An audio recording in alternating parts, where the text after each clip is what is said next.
Welcome to the Fire These Times, a podcast dedicated to the easy task of tackling the 21st century from the periphery. This podcast is ad-free and accessible to everyone thanks to the generous donations of Patreon supporters on patreon.com/firethesetimes. For as little as $5 a month or $50 a year, you can help keep this podcast independent that way. The Fire These Times is named after the James Baldwin book The Fire Next Time, and the music is by Ibrahim Youssef. Thank you for listening and take care. Asexuality is the lack of sexual attraction to others, or low or absent interest in or desire for sexual activity. Now, I just read the Wikipedia definition for those of you who may not know, because this isn't a conversation about asexuals or a conversation about allosexuals, or rather, it's not just about either.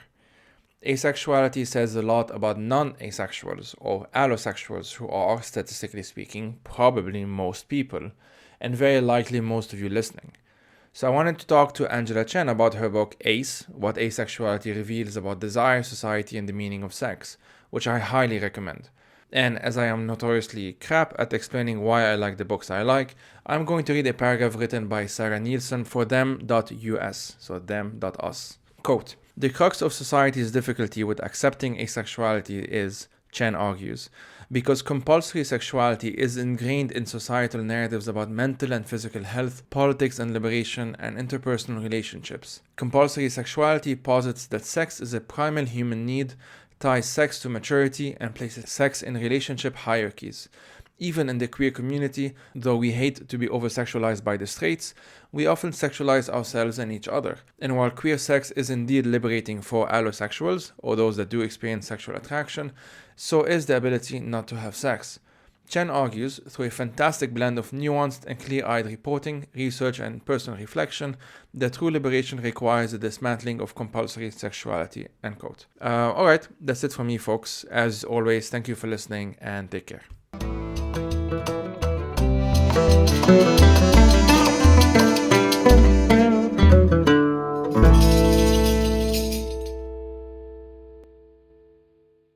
So I'm Angela. I'm the author of Ace.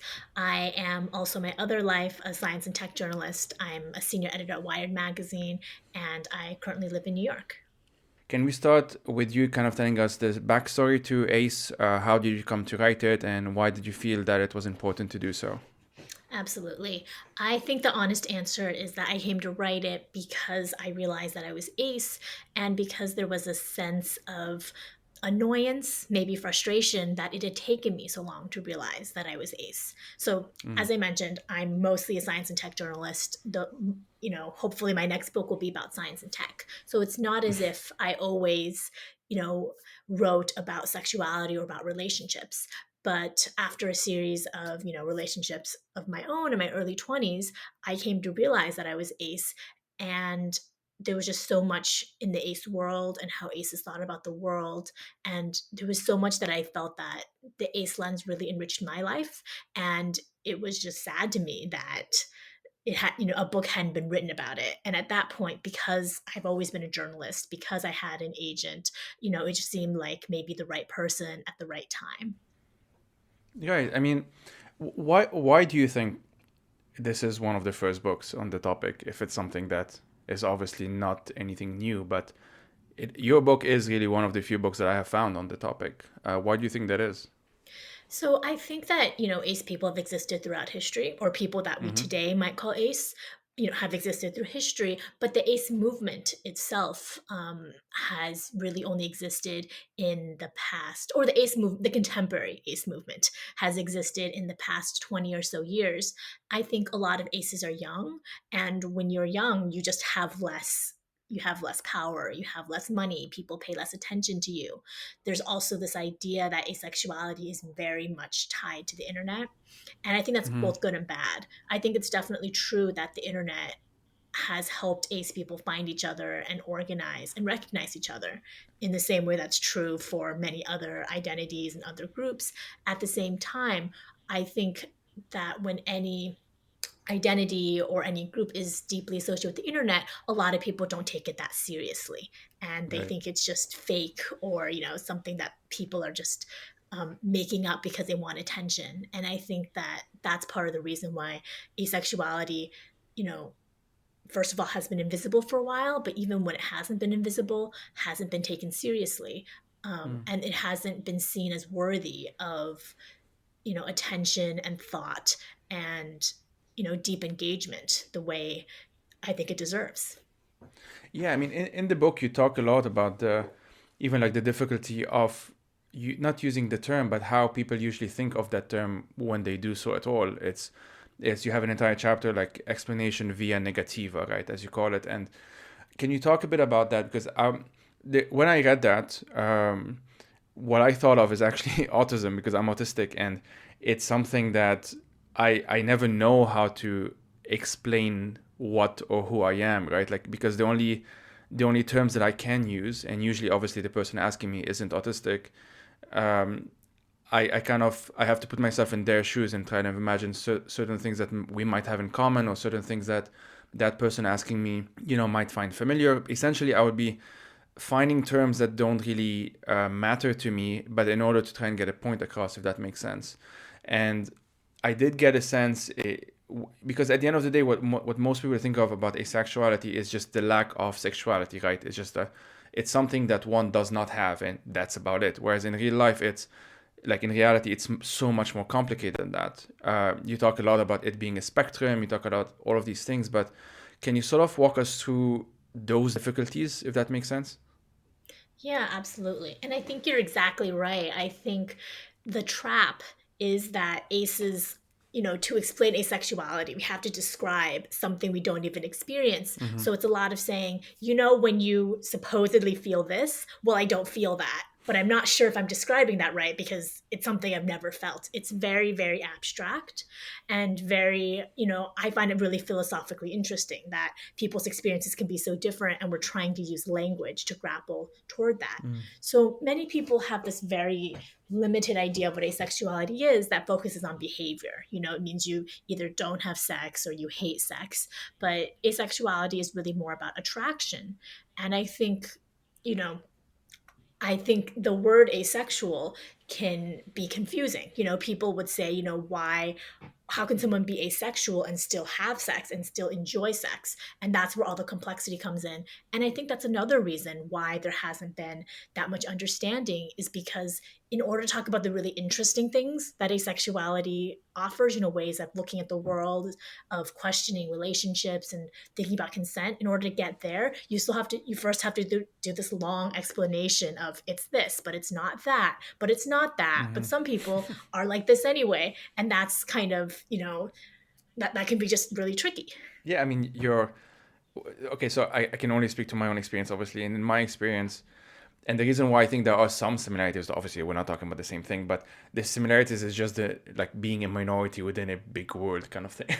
That makes sense, but it's really like I have to cater what I'm saying to a specific audience. Usually it's one on one, but even when I speak on this podcast, and I talk about autism, which I do from time to time, I kind of assume that I'm not speaking to an autistic majority audience, right? And this is, it undoubtedly colors how or affects how, even like it affects the words I use. It affects like my literal vocabulary. And so this aspect of language is really, really interesting to me. And at the beginning, so by the time people have listened to this conversation, I would have recorded this introduction, which obviously will be at the beginning of this episode, in which I sort of kind of give this intro in many ways, like Asexuality 101.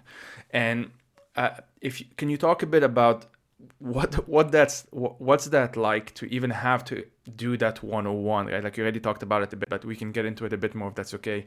Like, does it ever get annoying? Does it get tiring to have to talk about asexuality to a mostly sexual world, if that makes sense, or allosexual world, as we might say here? Yeah, I think about this a lot, and I'm trying to change the terms on which I talk Mm-hmm. about asexuality. So, before recording this, you and I Mm-hmm. had corresponded a little bit, and I had told you, one of my requests is that the first question is not what is Mm-hmm. asexuality. And the reason for that is because, I did used to do interviews and podcasts, and the first question would be that, and I would answer. And then I realized that when the first question is what is asexuality, that automatically makes it seem like I'm talking to an allosexual or non-asexual Mm-hmm. audience. But that was never my intention. I'm ace, but I don't want to be the face of asexuality. I definitely don't speak for all aces. And maybe most importantly, I've always wanted to talk to other ace people. I do not want to talk only about other ace people, which is why after a while I started requesting, I love to talk about this. Of course, I'm happy to explain, but the ACE 101 question, I want the interviewer to be the one who does that, because I think it's also about holding the people that I'm talking to maybe a higher level or a higher standard. I think if the goal is for you know asexuality or almost anything to be widely understood, then at a certain point, I think I have to act as if it is and hope and trust that people will say, okay, maybe I don't quite understand, but I can go find articles about it, or I can read her book or someone else's book. I think that in this weird way, I almost feel like the more I continue answering ACE 101 questions, the more I'm making it that we're never going to get past ACE 101. And that once I start saying, the information is out there, we're going to start with 201. To me, that feels like a more comfortable place, in which it's taken for granted, in the same way that maybe if you're going to a class, it's taken for granted you do the reading before the class. Yeah, no, that makes sense. And I did listen to some of the previous podcasts because I do my research. There is something that I found very interesting, which is, the subtitle of the book is What Asexuality Reveals About Desire, Society, and the Meaning of Sex. So there is also in the subtitle sort of an implication that this book isn't just for aces, essentially. It might be for people who are questioning, it might be for people who, aren't sure. It might be for just people who are curious. Of course, it's always good to be curious. But there are elements, essentially, that even for a non-ace audience, for an allo audience, we might say, which statistically is probably most listeners, I'm guessing. I really have no idea. I have no way of knowing. But like asexuality reveals a lot about the non-asexual world, if that makes sense. Can you talk a bit about that? Because your book does get into that quite a bit. Absolutely. And you're right. The book is not only for aces, it's definitely not only for allos, it's for both. And, I think about it two ways. Asexuality is an identity, right? But I think, you have the identity and then you have kind of the structural force. So asexuality is what I experience, or who I am, how I experience, my sexuality. But there is this force that I talk about in the book called compulsory sexuality. Yeah. The idea that all normal, healthy adult humans are sexual creatures and experience sexual attraction. It's not the idea that all adults have to have sex. It's the idea that you want to, even if you are not currently doing so for whatever reason. And compulsory sexuality is this force that's affecting, it's very complicated, but it affects so many people beyond aces. It's just the fact that, aces are, maybe a little bit more extreme in our experiences, that it probably affects us most. But you don't have to be ace to be affected by compulsory sexuality. So many men feel the need that, if you're not a man, you're not a man if you're not out there, having heterosexual sex with a lot of women. I think a lot of women sometimes feel, oh, to be a good feminist, I have to really, have casual sex. I can't be emotional. Otherwise, is that, am I, and you have a good sex life. Otherwise, how can I be a good feminist? There's so much pressure in relationships to feel like you have a great sex life. Otherwise, it's really sad. And all of those are things that I think so many people can feel and experience regardless of what their identity is. And I think that's part of what I hope to get across from the book. I saw someone had written a very short review of it, and I thought what they had said was really interesting, is that they said that they thought that the title was a little bit misleading, because yes, it is about asexuality, but it's also really just about variation in human desire and how all of that is okay. And I really love that, because I think that is kind of a broader idea of what the book is. Of course, I want to center aces in my own community, but I do think that thinking about all the ways that variation desire, high or low or none, can be okay, can be really fulfilling and helpful for a lot of people. Yeah, and I really like that term, compulsive sexuality, because I feel it summarizes quite a bit. And at the beginning of your book, I should say, for listeners who are not in the US, for example, you do say that, like, you don't want to presume to speak for everyone, and obviously on on this podcast, I always try and make that clear as well. That being said, I have found quite a lot of similarities between the stuff that is mentioned about like the U.S. and cultural Christianity, as it might be called, or conservative Christianity, or that sort of thing. In my own experience growing up in Lebanon, in a also very conservative Christian environment, I would say. But the reason I mention that is that there is this sense. I mean, I've had this sense growing up, and I didn't quite understand it growing up. But this is a more recent realization, and your book has helped me actually reach those conclusions.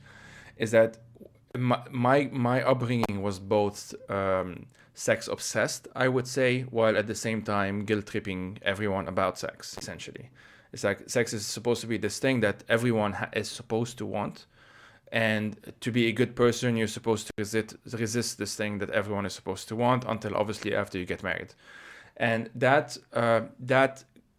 what apparent contradiction kind of makes a lot more sense. And I'm not saying it's a good thing. It's not a good thing. Obviously, it's very unhealthy.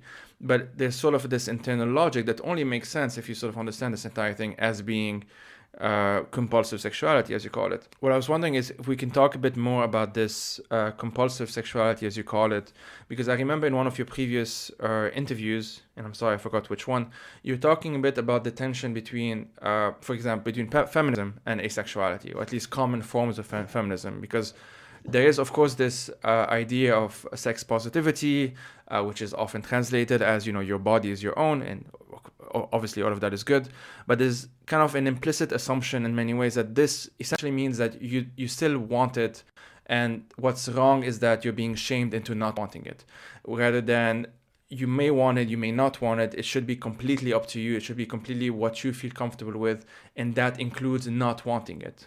Does that make sense? Yeah. We can start from that. Yeah, absolutely. And, of course, I always want to preface this by saying that I am a feminist and I value feminism so much. And I know that this is not what all of feminism is. So you just want to make that clear. But I do think that sex positive feminism, or a certain strain of sex positive feminism, has, overcorrected, because the idea, like you said, was that, women having sex and acting on their sexuality is bad, and so let's oppress them with these ideas of virginity and slut shaming and all of that. So that's bad. Of course it is. Totally agree. But then it overcorrects, and now it kind of becomes the idea that to be a feminist, to be liberated, means having a lot of sex. It means having kinky sex, means being polyamorous. Basically, everything that was not okay before sometimes can feel like it is now obligatory. And I think what ends up happening is that it's just the norms have shifted, but there's still norms, right? And I think that true liberation means that you can have kinky sex with as many partners and be polyamorous, and that is neither better nor worse than not having sex and or not experiencing sexual attraction at all. So I think that there is that tension. It's not really between feminism and asexuality, because of course there's a lot of ace feminists. It's between almost this kind of sex normativity, or not sex normativity. It's not the right word, because it's fine to have sex, but a new kind of sexual pressure. The old sexual pressure is don't have sex, pretend you never have desire. I think the new kind of sexual pressure is, to be a vibrant woman, you should be having a lot of sex and should be using men, and you should be proud of your body and showing it off all the time. And whatever the norm is, there will be some people who are fine with it, and there are some people who don't like it. And so it'd be so much better to just do away with the norms, as long as there's consent, and as long as it's mutual, and as long as it's what you want, then it's fine. And of course, that's a huge order, because it can take so long to figure out what you truly want and how to disentangle that from what you're supposed to want. But if we loosen up those norms, I think it would be easier for us to figure out, what is right for us, because we would see a lot of different possibilities, with none of them being stigmatized.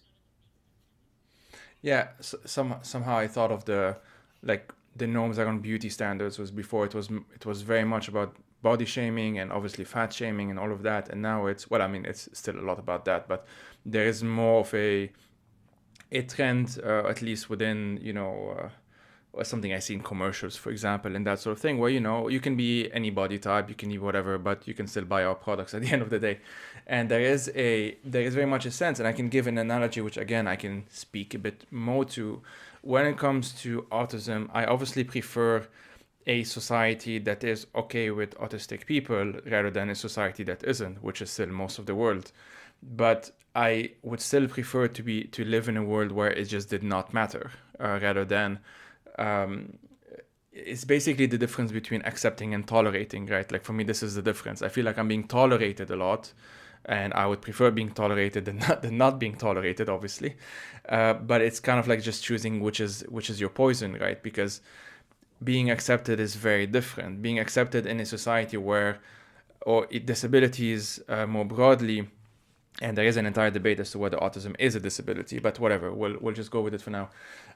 Whether it's mental, whether it's physical, whether it's both, there is a difference between taking into account taking into account that we are all different, and therefore designing a society, for example, in which designing, or, you know, building a society together in which these differences are just what they are, you know, they enrich us, they are what they are, rather than having to actively make an effort all the time to have to justify who we are and why we're different and why that shouldn't matter, rather than having to reassert ourselves all the time. So again, those are not good comparisons. I can only just go with what I know, and maybe we can find some common grounds to sort of explain these differences, if that makes sense. Yeah. um, Um, no, I think those are yeah, really sorry. good examples, and I think they make a lot of sense. You know, you mentioned body positivity, and I remember at one point, especially for women, there was this idea that you have to be very thin, and then it became the idea that you have to love your body,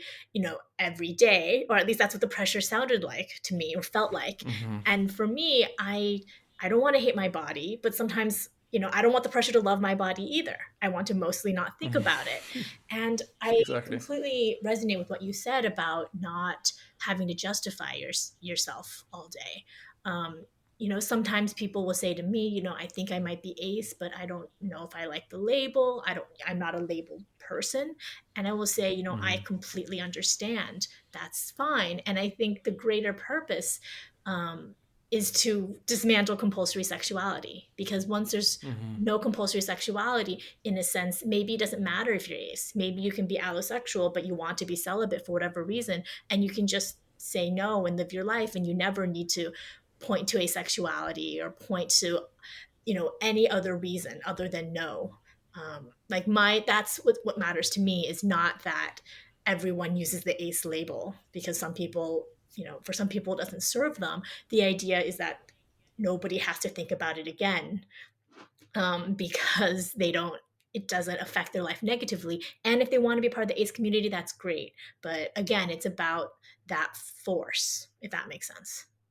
Yeah, no, absolutely. And I mean, since publishing your book, have you received like feedback from people who, let's say, were questioning, or who knew that they were ace but didn't know how to talk about it, or maybe who are allosexual but felt some kind of relief in reading this book, if that makes sense? Because I can think of someone who I know would be listening to this episode who is allosexual, as far as she knows. This I'm citing her here, and she gave me permission to mention this. But she read this book and kind of identified with a lot of what was written there, even though that she didn't identify as ace in the end. Yeah, I've received a lot of really interesting feedback. There's aces who knew they were ace, and there's people who didn't know they were ace. But what's really interesting to me are people who kind of suspected, maybe deep down, that they were ace and felt afraid to read the book. I actually Mm. had a number of people say to me, I don't want to read this because I'm afraid it's going to confirm that I'm ace, and I'm not ready to deal with that. And then I always say, that's your journey. Of course, I'm not pressuring anyone to read the book. And then I've also had people who said, I didn't want to read the book because I was nervous and anxious. And then I read it and it made me feel so much better. Because I think that if you suspect you're ace, so you're different in some way, and you resist it, it's because you think that it's some kind of horrible sentence to be alone, to be different, to not be understood, to be stigmatized. And I try really hard in the book, and honestly I wish I'd done this more, to show that aces can have joyful lives, that they can have joyful lives both, in terms of, still having relationships and having children, but also that they can move past that. Because oftentimes when people realize they're ace, the first thing people say will be, okay, you can still have a relationship. You can still have sex if you want to. You can still be monogamous. And I think that's important because oftentimes that's what people want and what they fear they can't have. But the next step beyond that is, what are different ways of relating? Is a monogamous romantic sexual relationship actually what you want? Is what you want an intentional community or a queer platonic relationship? And I've tried in the book to show there's other possibilities. And I think that's what people are reacting to when they say, I didn't want to be ace because I thought it meant being quote unquote normal, but worse than normal. And now I see that it's different and it also opens up some possibilities. So, yeah, I think that's the kind of feedback that I find most interesting. Yeah, and I think it does say a lot again about the what counts as our norms in today's society. And it's safe to say that in many ways we're a bit more accepting when it comes to sexuality and to the diversity of experiences and that sort of thing, at least compared to a few decades ago. But there's still this expectation that even if someone doesn't tell you outright, you have to be this or you have to be that, there's still a lot of internalized things. It's sometimes in the subtext, right? It doesn't have to be outright, you have to do this or you're bad if you don't do this. But it's sort of like the different expectations, the what is implicit in different conversations. And I find it very interesting that in the book you point out how there is a difference between women and men identifying as ace. Like way more women, from what I understand, do so. And you say it's because of how men are usually socialized. Can you talk a bit about that? Yeah, absolutely. So I think women are usually socialized to almost try to behave as if they're asexual, and so I think in that way, Right. asexuality is not quite as much of a challenge against female stereotypes. But men, I think the idea of what a man is, what a real man is so intimately bound up with sex and pursuit and aggression that, Mm-hmm. as I write in the book, I know ace men who, when they first realized they were ace, they questioned, am I transgender? Like they question their gender because of the way that these two things are so, intimately connected. I don't think Right. that most of the time women, to be a woman means that you have to be out there having sex or that you have to be lusting after, every person. But I do think that's true for, men. And I've said this before, but I do, there are men that I know who could be described as ace. And I say Mm. that because, I let people describe themselves. I'm not going to force anyone a label onto anyone. But these are people that I think their experiences line up with other ace men that I know. And they're aware of asexuality and they're aware of what it means. And I think they prefer to imagine, they still reject the label. And I think they often prefer to think, oh, it's an erectile dysfunction problem, or oh, it's some kind of Right. health thing. Although we know that, those are not the same. And I really do think that for at least some men, the idea that they have a disorder that can maybe be fixed with some kind of new drug or therapy or innovation that comes is in some ways more comforting than the idea that there's no disorder, but they're different. Because in one, you're still a real man, and you will be again, once you find some kind of fix. In the other, it feels deeper, like it feels ontological, and I think that can be more threatening.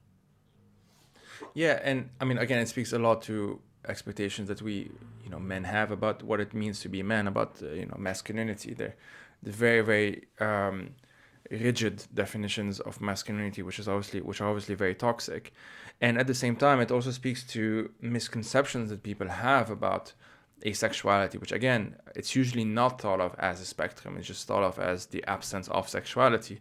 And you have this great quote, which I'm going to read if that's okay. So it goes, being repulsed by sex is a fairly obvious indication of the lack of sexual attraction. But the lack of sexual attraction can also be hidden by social performativity or wanting and having sex for emotional reasons. And because the different types of desire are bound together so tightly, it can be difficult to untangle the various strands, end quote. So, can you talk a bit more? explain that quote for those who don't know, who don't understand it, if that's okay. And can you talk a bit more about the fact that it is a spectrum at the end of the day? We're not just talking about this whole, explaining via negativa or defining via negativa, but we are talking about something that is in and of itself a spectrum. Yeah, absolutely. So the funny thing is the beginning of the quote says something like being repulsed by sex is a fairly obvious indication of the lack of sexual attraction. And that's one thing that I just wanted to amend a little bit because I think maybe it's more accurate to say can be, because I think there are people who are sex repulsed and not ace. We'll set that aside for now, but just wanted to Right. clarify that. Right.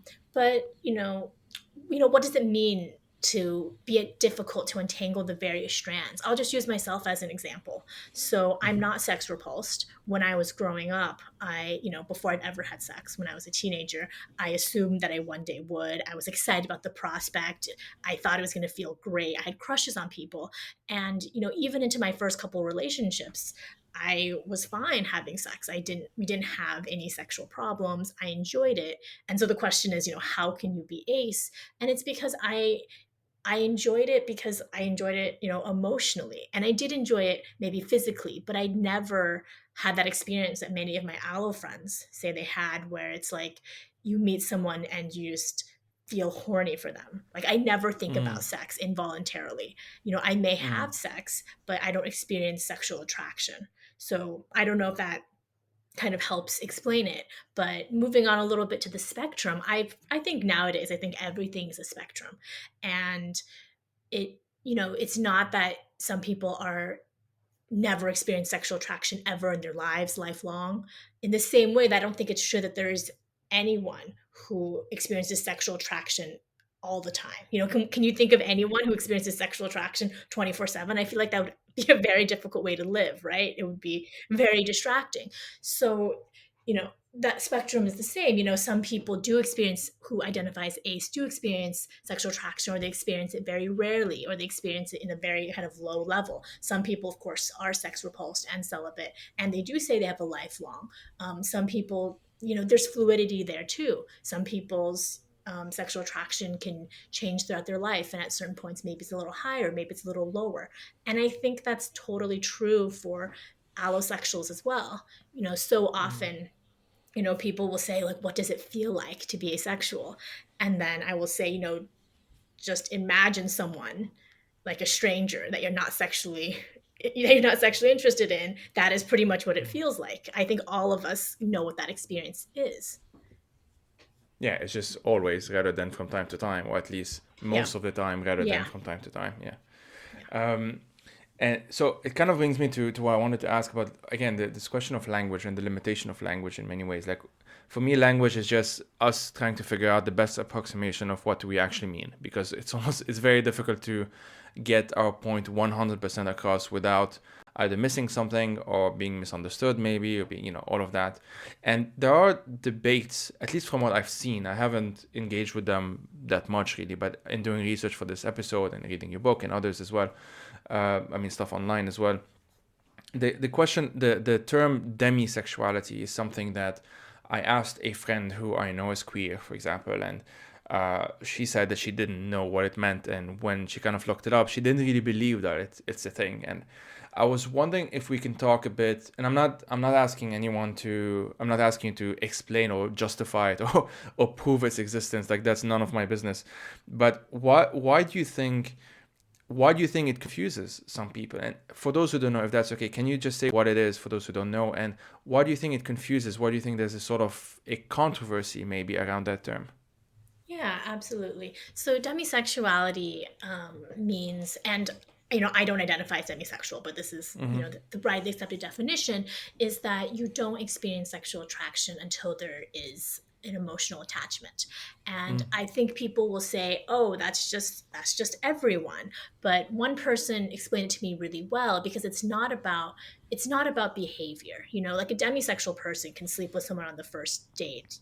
That's fine. But the way that they described it was that, I can go into a bar and I just won't feel sexually attracted to anyone there. So it's not about, I prefer to have sex when there's an emotional attraction. It's about I actually cannot experience sexual attraction towards someone, regardless of whether I sleep with them or not, until there's an emotional connection there. And I think a lot of people would say that it seems that, first of all, like, that's everyone, that everyone feels like that. That's one thing. I think a lot of people, um, I think it also slots into this larger discussion about, what is the role of labels? And that is something that is not unique to the ACE, universe at all. But I think there's a lot of people who think, oh, like, do you need a label for everything? Like, are we just pathologizing normal human experience? And then a lot of Mm-hmm. people on the other side will say something like, first of all, it's not pathologizing. It's just, it's just describing. But also, I think many people find that if there's a word for something, it helps you learn more about it. If you know Mm-hmm. what demisexuality is and you Google demisexuality, then you'll find a lot of communities and then you'll find people. If you don't know what demisexuality is, and if you Google something like don't experience sexual attraction unless there's a romantic connection, you're going to have all these weird Google results that are just not as efficient for connecting to the people that you want to be connected to. So I Mm-hmm. think, I think everyone kind of decides for themselves what labels to use and not to use. Personally for me, there's a lot of labels that I think could describe me, but I feel fine kind of the big tent label of ace, and I personally Mm-hmm. don't need to use any other labels. But I think other folks, they find this validating and they find it useful, and I'm not convinced that it's a bad thing, that there's more labels that people can use, um, to find each other. I think it's a good thing. But though I think people decide which ones they might want to use. No, that makes sense. And I feel like a lot of the, and this is just my opinion, obviously, but I feel like a lot of the reservations, let's put it that way, that some people might have aren't actually about the term, but maybe I think they're saying something else. Like, there isn't this stigmatization. For example, the friend I mentioned, and again, I have permission to mention this. Um, her problem or her issue or her reservation with, and it wasn't like a strong opinion or anything. At the end of the day, it's like whatever, people can identify however they want. But for her, it was like, she's a lesbian and she's faced specific problems because of it, and she doesn't feel like it makes sense for someone to use another term. But then we had a pretty interesting conversation, I think, and in the end, she sort of saw, she kind of agreed, I would say, or at least we found some kind of compromise or something. I'm not sure, but I think she did agree that, um, how would I say this? That the problem isn't the label. The problem is actually society. Like, the problem is actually the fact that, if it bothers you that someone else is using a label because that label isn't associated with oppression, your actual problem is with the oppression that you faced rather than the label that other person is using. If that makes sense. And this is something that I've kind of been, how would I say this? It is something I've kind of come to terms with as well with my own experiences. I have mentioned before, like, I'm myself questioning. I'm not gonna talk about it too much because I'm not quite at that stage yet. But when it comes to, just being autistic, I just know that my issue isn't whether people know a lot about autism, for example. My issue isn't, with that. My issue is just them not knowing usually has negative repercussions on my life. It's pretty straightforward in many ways, and it is that. I guess I'm kind of, circling back to this maybe a bit too much. I'm not sure, but there is a sense that when if someone reads this book, and I know, and I'm sorry for repeating this again, but I know this isn't a book about to non-ace people or to allo people or to broader society. It's for everyone, ace and allos as well, and everyone and whatever. But I think it says a lot about society, about compulsive sexuality. Reading about asexuality says a lot about compulsive sexuality. And the examples I can give is, you mentioned this show. I haven't seen any. I actually just saw bits of it because you had mentioned it. I hadn't heard of it before. It's called Naked Attraction, and it's this. I think it's British, and it's. I'll let you explain it if that's okay, because I actually don't even know how to explain it. It's a very weird thing when I saw it, but yeah. So explain it first before I get into it.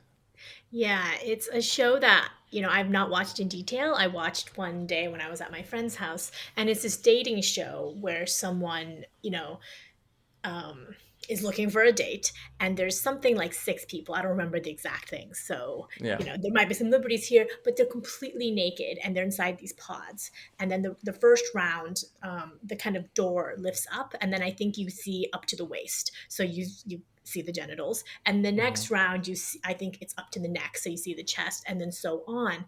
And the idea is that the main contestant is evaluating these people, and then they are eliminating folks based entirely on these physical attributes, which is a part of many dating shows, but you don't even get to see their Hmm. face. And so I kind of used it in the book as an example of trying again to help allo people understand what it might be like to be ace, Yeah. because the day that I watched it, I was with female friends who are allosexual, but when you watch it, it's just not an attractive show. It's not sexy at all. It's just body parts. It feels so clinical. It feels so detached. Yeah.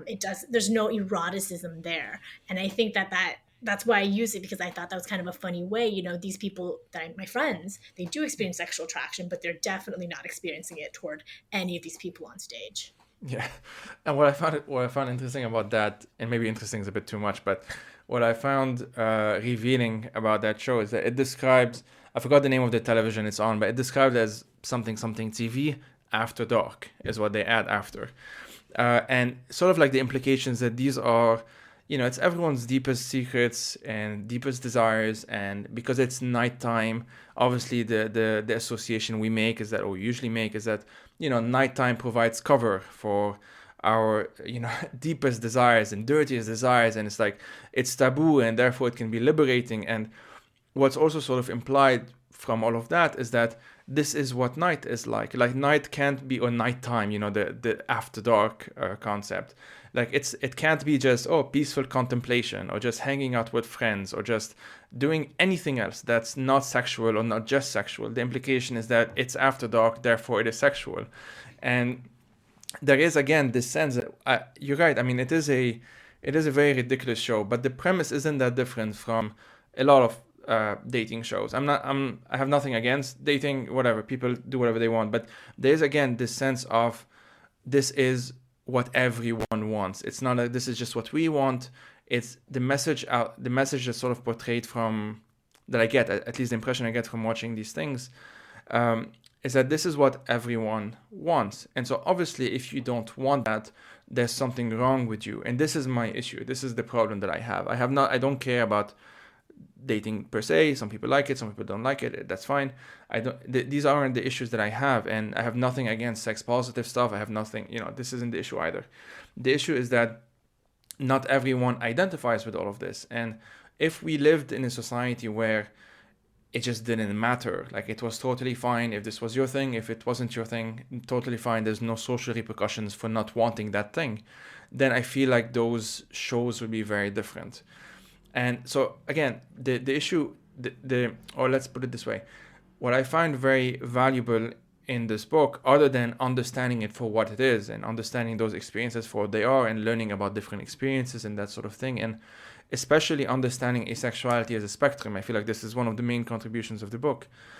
I also found it very valuable in understanding just wider society. It's just that thing where you're reading about something that you think is very specific, but it's actually generalized, if that makes sense. The things that, of course, the experiences are specific, and the experiences are those individuals' experiences, but those individual experiences are happening in the context of a wider society, and it's that wider society that's actually being examined that way. Does that make sense? Yeah, and there's so much to examine. I think one of the ideas of the naked attraction show, which I do think is at least a little bit tongue in cheek, but one of the kind of embedded ideas is that the most titillating thing, maybe in some ways the most intimate thing, is seeing someone naked. Yeah. But I mean, that's something to examine too, because I know many people who will say that, holding hands with someone feels more intimate than having sex with them, or that they don't care about nudity. That's Mm-hmm. fine, but they're not going to talk about their relationship with their sister, because there's so many different kinds of intimacy, and of course sex can be a form of intimacy, but sometimes, especially when it comes to romantic relationships, there's this idea that it's lesser than, or it's not intimate if there's not sexuality involved. And so Yeah, again, these are things that aces think about a lot for kind of obvious reasons, but these are things that I think many people would benefit from thinking too. I think many aces um, both do not want to assimilate and are unable to assimilate into these norms. But I also think that there's plenty of people who can follow these norms, but maybe they don't actually want to. Yeah. And they should think about whether they want to and whether something else is possible. Yeah, so kind of that brings me to the question I had about the representation. That's I know it's a hot topic and a lot of people have different opinions on it, but like seeing asexuals on screen, sorry, identified as asexual and just having kind of normal roles and so on, I can see how that can help. Well, especially younger folks, but maybe not just, um, sort of feel more comfortable with who they are. And as far as I can tell, anyway, I can only think of two examples in which there's an asexual character. I'm sure there's more than two, I mean, but I can only think of two as of now. There's kind of an asexual character, and that character is just seen as a normal character like any other characters. And I can think of like Todd Chavez in BoJack Horseman, and I can think of, she's not a main character, but she's one of the characters in Sex Education, which I found quite interesting because obviously in that show it's all about sex education, all of that, sexual orientation, all of that.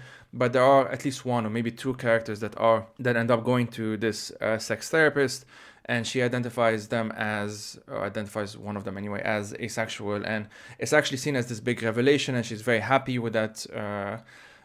With that label, and it's very liberating, and I found that very refreshing because I'm not used to it. I'm just not used to. Again, at best, maybe we see these days some positive, like, oh, it's okay to be homosexual, it's okay to be bisexual, as it is okay to be heterosexual. Everything's fine, etc. Or, of course, it's normal, okay slash okay to be cis. It's normal slash okay to be trans, and so on. And all of that is, again, good, but I haven't seen as many, maybe, and I might be looking in the wrong places, um, as many just positive depiction of asexuality that are just there, like, oh, I am ace, end of story. Like, this is just my life, and I'm this person. It's not the only thing I identify myself with. I'm also, an artist. I'm also a whatever, and etc. etc. So, how do you sort of think about this question of representation? I think you're right. First of all, there's not a lot. And I think that, I haven't seen Sex Education, but I have seen BoJack Horseman. Mm-hmm. And I know that so many people who watch BoJack Horseman realize they were ace from those episodes. And I think that's great. But I think there's so much more that can be done, Yeah. because I said, a lot of people who identify as ace today are on the younger side, which is great. But I know there's a lot of people who are older and who could or would identify as ace, Right. but they don't see older ace characters. And to a certain extent, I want the ace storylines to go beyond the ace revelation, right? Mm-mm-mm. Because there's so many things about asexuality that are not just, oh, I realize this thing exists. I think that a lot of queer media has, thankfully moved beyond, oh, I realized it's okay to be queer, and there's so many questions to explore that are so meaty. What does it mean to be in a relationship while you're ace, and what does that look like? What does it mean to be ace and want to have children, and how, and what are your options? What about aging and being older, or divorcing and being ace? Like, these are the stories that we're not really seeing, that are out there, because my guess is there's just not a lot of ace folks writing television shows. Statistically, I think that is the Mm-hmm. case. And so there's still this there's still this stuckness in which the innovation is to introduce something. And that's the same tension that we talked about a little bit earlier, where this is a topic that still needs introducing, right? It's not wrong that people think it is still kind of new to be doing that, but how can we both acknowledge that there's a lot to catch up on, and at the same time start to try to tell new stories? That's something that I think about a lot. Yeah, and actually, I was wondering, one more thing before we get into the book section. The I've seen, at least from what I understand, that there's a complicated relationship between the ace community and the wider, like, LGBTQ plus community. And again, it goes back to that plus, right? Either we might hear like LGBTQIA, and some people, or maybe a lot of people, think that the A means ally, which is a way of actually erasing asexuals. But so I'm mentioning this because I've seen it in a lot of online forums, on Twitter, elsewhere, that obviously aces can be very uncomfortable with this. What are your thoughts on the relationship between aces and the queer community? Let's put it that way. Yeah, I think aces are part of the queer community. Aces are not heterosexual. Even if you're heteroromantic, you're not heterosexual. And because, and therefore we don't fall into those, compulsory sexuality norms. We just didn't have, for a long time, I don't think we had quite the language to elucidate that. So I do think aces are queer. At the same time, I think, it's just different experiences. And I think that there can be a fear and a sense of scarcity, because it is, let's say you are ace, and you're heteroromantic ace, you are simply not going to have some of the difficulties that you might if you were, lesbian and walking down the street with your female partner. But you have different struggles, which is that, people don't really understand what your sexuality is, and you have to spend so much more time explaining it. It's just very different. And I think that sometimes there can be a sense of scarcity of, how am I going to get attention to this? But truly, I think every ace person I've talked to has always said, we acknowledge that the struggles are different, and we want to be in solidarity. It's not about, aces. It's harder to be ace than it is to be everything else. It's just different, just as it's different and with any of the other experiences in the queer umbrella. So I do think, to be honest, I think there's always been a bit of tension there. There are folks who are queer who don't think aces are queer. I think aces are, and I think aces bring, like queer so many things about sexuality and about relationships. And I just want everyone to, to understand that having that bigger tent can only be a good thing for fighting for, the rights that I think many of us want. And for aces, I don't think those rights are necessarily legal rights, in the same way that might have been the case for gay marriage. I think those are, it's cultural shifts that I think will help many people who are queer and eventually everyone. Yeah, and again, I guess that conversation needs to happen, and I mean, it is happening, and hopefully, it continues to happen. And it highlights again the what I mentioned about like the some people's reservation with the term demisexuality. I feel like it's sort of a bit misplaced. I guess it would be my take on it.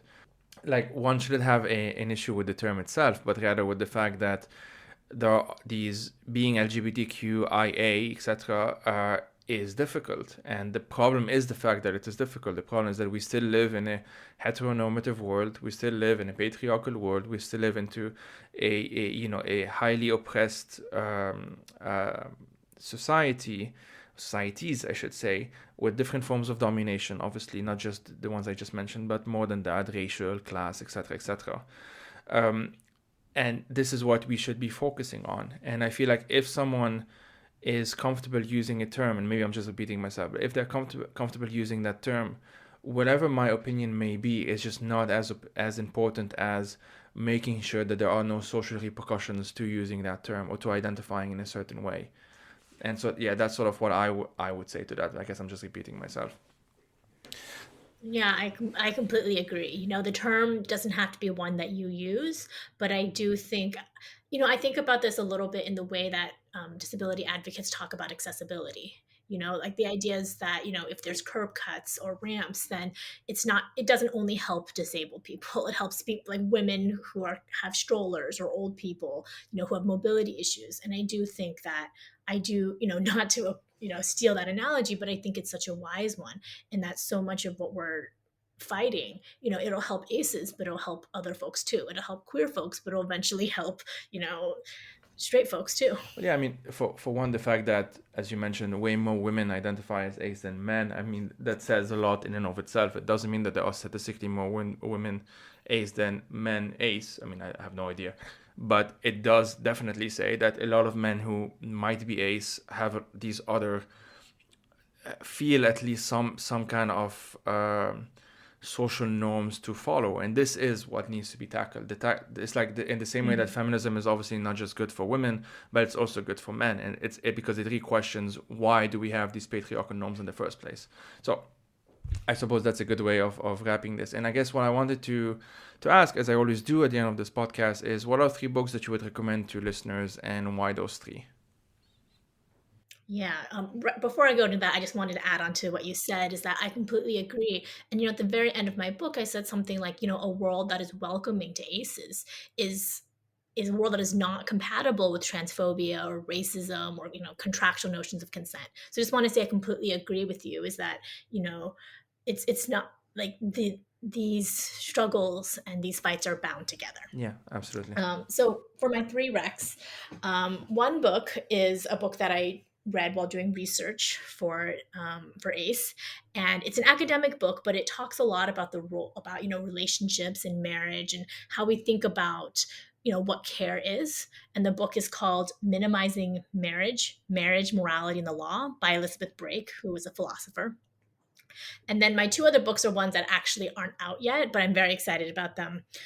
So one is called Refusing Compulsory Sexuality, A Black Asexual Lens on Our Sex-Obsessed Culture by Sherronda J. Brown. And they are so smart, and I'm very excited for this book. And I think this is out in September. And the last one is the tentative title is More Than Friends by Rhaina Cohen. That's Rhaina Cohen. And she's not ace or aromantic, but she's writing this book about platonic partners and what it means to have friendship at the center of your life rather than romance, and what it means from many different angles. And yeah, I'm just very excited for those books to come out. Amazing. I'll definitely check all three of them. Angela Chen, thanks a lot for this chat. Thank you for entertaining me, even though I was rambling a lot, but thanks a lot for that. This was a pleasure. Thank you so much.